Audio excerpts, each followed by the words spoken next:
बुलंदशहर से, जहां पर सपा के बाहुबली नेता गुड्डू पंडित पर उनकी पत्नी ने गंभीर आरोप लगा दिए। सपा नेता गुड्डू पंडित पर सनसनीखेज आरोप लगे हैं। पत्नी ने गुड्डू पंडित से जान का खतरा बताया। मुझे और मेरे बेटे को मार दिया जाएगा, ये कहा है अर्चना पन्ना ने, जो कि गुड्डू पंडित की पत्नी है। उन्हें मेरा सांस लेना भी पसंद नहीं है, मुझे बुरी तरह पीटा गया, ये सबने देखा है। गुड्डू पंडित बुलंदशहर की डिबई सीट से विधायक रह चुके हैं। वहीं अर्चना पन्ना भी सपा में महिला सभा की महासचिव रह चुकी हैं। अर्चना गुड्डू पंडित की दूसरी पत्नी है और जो आरोप उन्होंने लगाए हैं वो सुनकर आप चौंक जाएंगे। और ये आरोप सिर्फ गुड्डू पंडित के खिलाफ नहीं है, बल्कि ये आरोप गुड्डू की पहली पत्नी और उसके बेटे के खिलाफ भी लगे हैं। तो इस वक्त की सबसे बड़ी खबर, हैरान करने वाली खबर, सनसनीखेज खबर है सपा नेता गुड्डू पंडित को लेकर, जहां पर उनकी पत्नी ने गुड्डू पंडित से जान का खतरा बताया। मेरी मानसिक स्थिति सही नहीं है, मैं डरी हुई हूँ। मुझसे उल्टा सीधा कंप्लेन लिखवा दिया जाएगा, मेरा केस कमजोर कर दिया जाएगा, मुझसे उल्टा सीधा कंप्लेन लिखवा दिया जाएगा। जब तक यहाँ पे प्रेस मीडिया नहीं आएंगे, अखिलेश जी नहीं आएंगे, मैं कंप्लेन देने नहीं जाई हूँ। मैं डरी हुई हूँ, मैं नहीं जाऊंगी, मेरा केस कमजोर कर दिया जाएगा। विधायक जी अपना पूरा प्रेशर लगा के बैठे, एक्स एमएलए गुड्डू पंडित जी, एक्स एमएलए मुकेश शर्मा, काजल शर्मा, सार्थक शर्मा, सब अपना पूरा प्रेशर लगा के बैठे हैं। मैं पैसे से भी कमजोर हूँ, मेरा केस कमजोर कर दिया जाएगा। मेरी मानसिक स्थिति सही नहीं है, मैं लिखने की स्थिति में नहीं हूँ, मेरा केस कमजोर कर दिया जाएगा। जब तक राष्ट्रीय अध्यक्ष जी आप नहीं आएंगे, मैं कंप्लेन देने नहीं जाऊंगी, मैं कंप्लेन देने नहीं जाऊंगी। जब तक राष्ट्रीय अध्यक्ष जी आप नहीं आएंगे, मैं नहीं जाऊंगी। राष्ट्रीय अध्यक्ष जी जब तक आप नहीं आएंगे, नहीं राष्ट्रीय अध्यक्ष जी, मैं नहीं आऊंगी, मैं नहीं आऊंगी, मैं गाड़ी से नहीं उतरूंगी। ये लोग बहुत पावरफुल लोग हैं, ये लोग बहुत बुरी तरीके से धमका रहे हैं। इनको मेरी राजनीति पसंद नहीं, मेरा जीना पसंद नहीं, मेरा सांस लेना पसंद नहीं, मेरा रहना पसंद नहीं, मेरा बेटा पसंद नहीं। मुझे मार दिया जाएगा, मुझे फिर से मधुमती शुक्ला बना दी जाएगी। मुझे राष्ट्रीय अध्यक्ष जी मुझे बचा लीजिए। जब तक आप आएंगे नहीं, राष्ट्रीय अध्यक्ष जी जब तक आप नहीं आएंगे, मैं नहीं जाऊंगी। राष्ट्रीय अध्यक्ष जी नहीं आएंगे, मेरा कोई नहीं है, मेरी माँ विधवा है, बुजुर्ग है, भुवनेश्वर में है, उसकी स्थिति ठीक नहीं है, वो हॉस्पिटलाइज है। मेरी बहन इनसे डरती है। यहाँ पे मेरी मदद के लिए कोई नहीं आएंगे। जब तक राष्ट्रीय अध्यक्ष जी अखिलेश जी नहीं आएंगे, अखिलेश जी मैं मर जाऊंगी, पर मैं गाड़ी से उतर के नहीं जाऊंगी। अखिलेश जी मुझे मरना पसंद है, मैं गाड़ी से उतर के नहीं जाऊंगी। देखिए जो अपराधी है वो बाहर घूम रहे, दीपक शर्मा जिसने रास्ता दिखाया, राजू पंडित जो इनका पीएसओ, सचिन शर्मा हापुड़ का, सचिन शर्मा जो मुझे मारने के लिए, जो हर जगह पे मेरे साथ जो क्षेत्र के लोग जाते उन्हें धमकाता था, मुझे धमकाता था, जो मेरी मर्डर की प्लानिंग रखते थे, ये सब एक गैंग बन के काम कर रहे थे। मुझे लगा था कि वो तो कोई स्ट्रेंजर है, अननोन है, मैं जानती नहीं हूँ, मेरे पति को भी मार देगा। मैंने रोक रही थी कि तुम बाहर मत लिख लो, हमारे घर को गुंडों ने कब्जा कर दिया।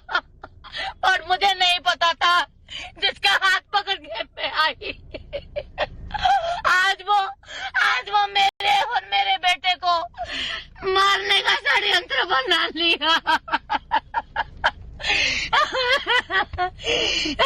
जिसके लिए मैं इतनी मेहनत कर रही थी, चप्पल जूता घिस रही थी, जिसके लिए आज उसने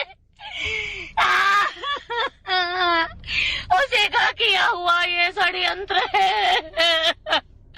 मुझे नहीं पता था, जिसके हाथ पकड़ के आई, जिसने मुझे इतने साल धोखे में रखा। अखिलेश जी नहीं आएंगे, मैं नहीं जाऊंगी। अखिलेश जी नहीं आएंगे, मुझसे उल्टा सीधा कंप्लेन लिखवाया दिया जाएगा, मेरी केस कमजोर कर दी जाएगी, आरोपियों का नाम नहीं लिखा जाएगा। मैं बिल्कुल नहीं जाऊंगी, मैं बिल्कुल नहीं जाऊंगी। अखिलेश जी कब तक आएंगे आप? राष्ट्रीय अध्यक्ष जी, मैं घर की बातें इतने दिनों से दबा दबा के चल रही थी। 1 साल पहले स्वयं पूर्व विधायक गुड्डू पंडित जी ने एक फरसा पकड़ के बुलंदशहर आवास से मुझे 1.5 किलोमीटर रोड पूरे बुलंदशहर की जनता इस बात की गवाही दे देगी, हमारी कोठी के सामने मुझे मारने की कोशिश की। दौड़ा दौड़ा के मुझे और मेरे बेटे को मारा। मैंने तब भी कंप्लेन नहीं की। यहाँ एक रहता है राज शर्मा, मीडिया से बिलोंग करता है, उसने शराब पी के मेरे गाल पे चाटा मारा पिछले साल होली वाले दिन। मैंने उसकी शिकायत दी, इन्होंने दबाव डाला तो मैं उस शिकायत को वापसी ले आई। और अब इस सब में मुझे पता चल रहा है, आज सब बात क्लियर है। मैं अपने आप को समझा नहीं पा रही थी कि ये श्री भगवान शर्मा पूर्व विधायक गुड्डू पंडित एक्स MLA ये मेरे साथ इतना बड़ा छल कपट कर सकता है। अर्चना पंडा को आप सुन रहे थे, गाड़ी में बैठकर, संभवतः उनके साथ उनका बच्चा भी था। बाहर कुछ लोग दिखाई दे रहे थे, पुलिस के भी कुछ एक आध लोग दिख रहे थे और वो बार बार अखिलेश यादव का नाम लेकर कह रही थी कि जब तक अखिलेश यादव आते नहीं है, जब तक उनकी पार्टी के अध्यक्ष आते नहीं है, तब तक वो कार से उतरेंगी नहीं, क्योंकि उनको उनके पति से जान का खतरा है। आपने गुड्डू पंडित के पत्नी का आरोप तो सुना, अब आपको समझाते हैं कि आखिर ये पूरा मामला क्या है, इसको भी आप जान लीजिए। सपा नेता गुड्डू पंडित पर दूसरी पत्नी, यानी जिनको आप सुन रहे थे अर्चना पंडा को दूसरी पत्नी से मारपीट का आरोप लगा है। यानी जो उन्होंने आरोप लगाया वो बहुत बड़ा आरोप है।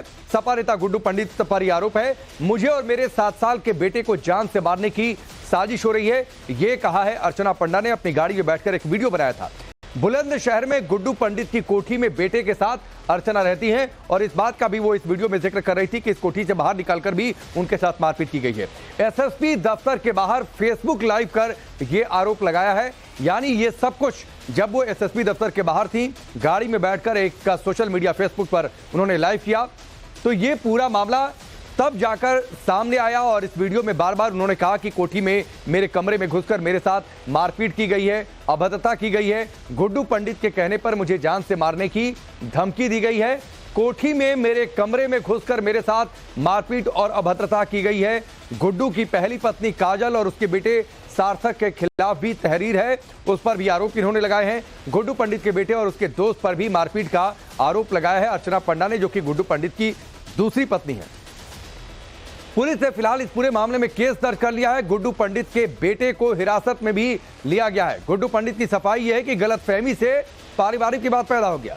गुड्डू पंडित का दावा है कि समझौता हो गया है, पुलिस को जानकारी दे दी गई है, लेकिन सवाल ये उठता है कि आखिरकार ये पूरा मामला इस तरीके से सामने आया और जो गंभीर आरोप लगाए गए हैं उन आरोपों में सच्चाई कितनी है। इस बीच एक बड़ी खबर आपको बताते हैं, अर्चना पंडा के मामले में सपा का बयान सामने आया है कि यह पारिवारिक मामला है। मनोज यादव ने कहा है इस मामले में पुलिस को कार्रवाई करनी चाहिए, महिला सुरक्षा से कोई समझौता हमारी विचारधारा में नहीं है। यह सपा की ओर से बयान।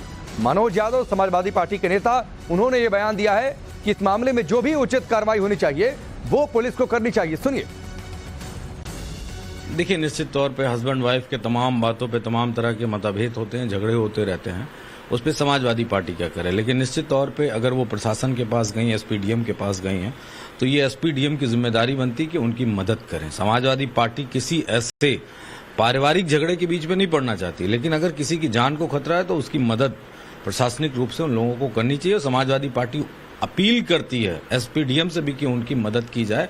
अगर उनको किसी तरह का कोई भी इस तरह की बात है, अगर उसके बावजूद मदद उनकी नहीं होती है, तो दुर्भाग्यपूर्ण है कि उत्तर प्रदेश की पुलिस सुचारू रूप से काम कर पा रही है, नहीं कर पा रही है। बेटी बचाओ, बेटी पढ़ाओ, तमाम सारे नारे, स्लोगन चल रहे हैं, तो क्या समाजवादी पार्टी के सहारे चल रहे हैं क्या? ये भी बीजेपी सरकार को मौजूदा बताना पड़ेगा।